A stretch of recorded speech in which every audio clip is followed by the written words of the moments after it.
నాకెందుకు ఈ అన్యాయం జరిగించో? నేను నీ ముందు నీతిమంతులకు నడిచాను కదా, నా జీవితంలో ఎందుకు ఈ కార్యం చేసావు? ఎందుకు ఈ నాశనాన్ని అనుమతించో? ఎందుకు అపవాది నన్ను దాడి చేసేలాగా చేసావు? నాకు ఎందుకు ఈ కష్టము? నాకు చూసి ఈరోజు మన జీవితంలో ఒక్క చిన్నది పోగొట్టుకుంటే we have enough of complaints దేవుని సన్నిధిలో.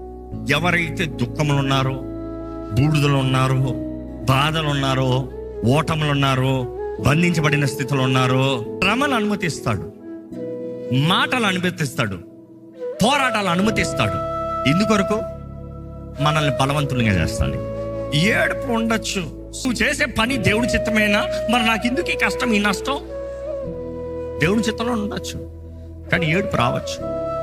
ఈరోజు చాలా మందికి వేరులు లేవు, చెట్టులాగా లేరు. గాలి వస్తే ఎగిరిపోయేలాగా ఉన్నారు, తుఫాన్ వస్తే ఎగిరిపోయేలాగా ఉన్నారు, కొంచెం కలవర పరిస్థితులు వస్తే ఎగిరిపోయేలాగా ఉన్నారు. కొంచెం గాలి వేసి ఆకులు ఎగిరితే చెట్టు పడిపోయినంత ఫీలింగ్ ఇచ్చుకుంటారు.